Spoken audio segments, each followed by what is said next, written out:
we have this happening in the country. I mean, from the psychological perspective, what are the causes that push young people in the country, young women to be specific, to the allure for wealth? We have seen happenings or instances with which it has also led to catastrophe like the murders that we have had in the country.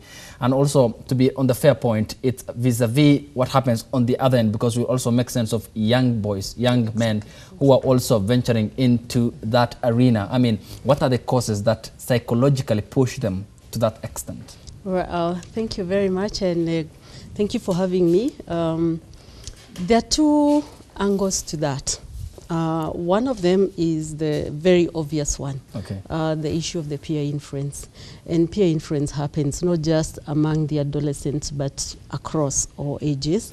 We are seeing a trend and a push where everyone, young people specifically, because it's our context for this morning's discussion, wanting to be like every other person, or if it is the girls wanting to look like the other girls who appear to be doing very well and having everything nice and good working for them.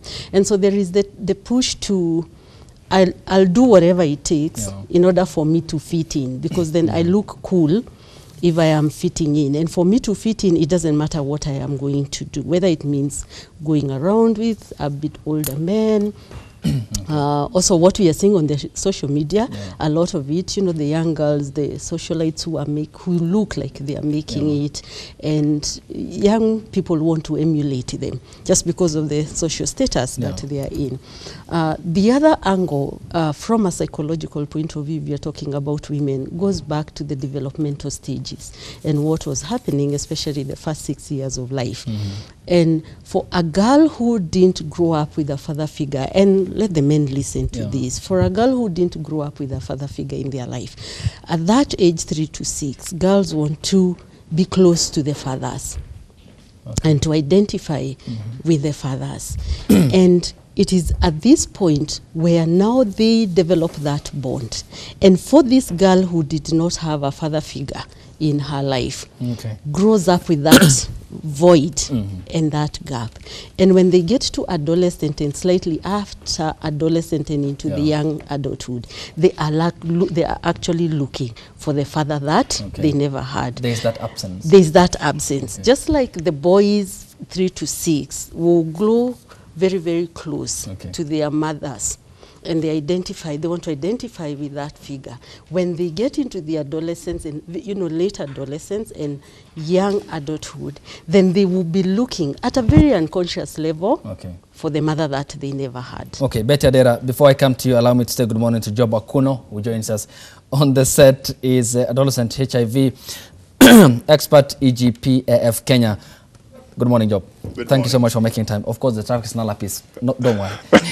Betty Adera, social advocate for peace and justice. I mean, this puts into context the advocacy for the justice for what's done in the country. I mean, the country is at large coming to terms with the gruesome murder of Sharon Atieno, who, according to information at hand at the moment, because of the investigative purposes, has had contacts with the county leadership in Migori County. But as well, equally, it is a general blanket issue that also affects young women at the universities and also young men at the universities. I mean, how well do we need to advocate on that particular matter, in the sense that we inculcate the discipline in the young people so that as they grow up, I mean, from the institution of the family, then outside there, they do not attracted or entice or get enticed to the sweetness of the other part? I mean, and the likelihood of the consequences we have at hand emerges as death. I mean, others are psychological warfare and other psychological impacts that live with the person in the long-lasting term.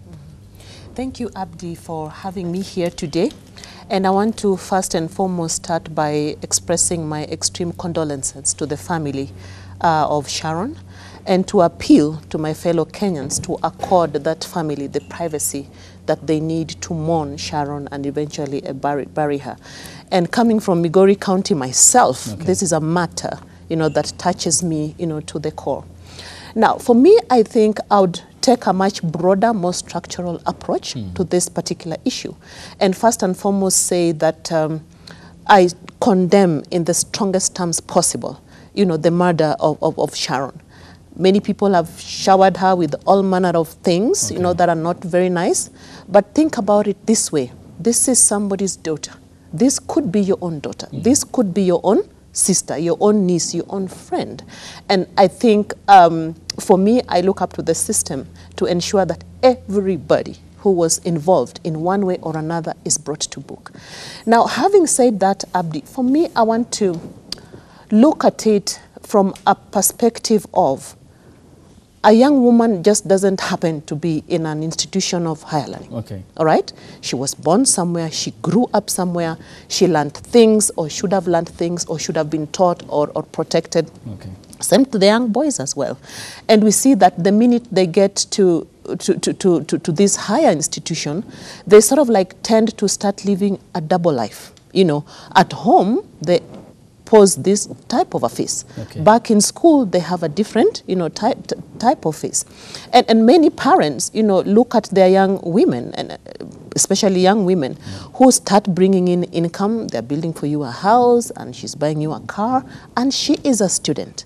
So for me, I take this war back to my fellow parents, me being one of them. Okay. That what are the kind of values are we that we are inculcating in our young people?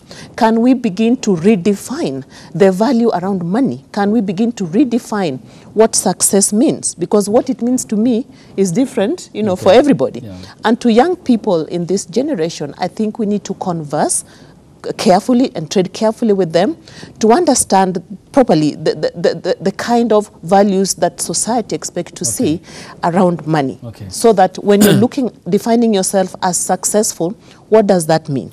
Does that mean you go to any depth, you know, to look for this glamorous life? Does it mean you don't care how you get this money, but you get it anyway? And I think it also speaks to the broader society, what we are seeing happening in the country, all these corruption cases, glorification of economic thieves in this country, you know, and young people begin to want to be like them, begin to want to emulate them.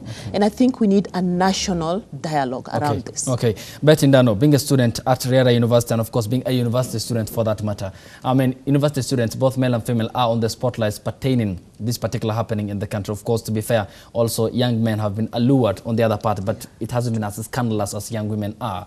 But as a university student at that level, are you having the honest and the candid conversation around this and the happenings in the country pertaining young women and their allure for wealth? And how honest is that discussion with your other colleagues at the university? Well, thank you, Abdi, for having me here today. We are having these discussions in our institutions, but it is not in the way that is supposed to be. It is more of young girls in the university want to live a certain kind of lifestyle because of social media, because of the pressure of the social media. So people want to live a certain way. So the discussion is not candid per se. It is more of, it happened to her, so whatever, so life moves on. But it is not supposed to be like that. It is supposed to be an awareness that they should be aware that they are in school. Let them depend on the process. Finish the school first, then now maybe look for a job and start from somewhere. Because as is right now, everybody wants to get there really fast. Because you see your friend is driving this car, you see somebody doing this and this thing, so you want to get there as well. Really, really fast. Nobody wants to believe in the process. Nobody wants to start from scratch and build themselves up. And as Betty said, parents are not making it easier because it's kind of they're like glorifying this kind of lifestyle. And they're not questioning their children to know, where are you getting this kind of resources? How are you living this kind of lifestyle? I'm taking you to school, I'm paying the school fees, but they're not keen to know, how is it that you're getting where you are getting? How is it that you're getting these resources? Where are you getting them from? They are not concerned. In fact, they're praising it, which is a really wrong thing. Job Akuno, battling HIV, I mean, this is a national disaster. Two, we have a discourse at hand. I mean, what's happening in the country to young men and women is equally going to be of detriment or having consequence on the broader society. How will we approach this from an angle of being possibly a parent or being a statesman to address this problem at hand? Because at the end of the day, it's going to be having a societal degradation effect.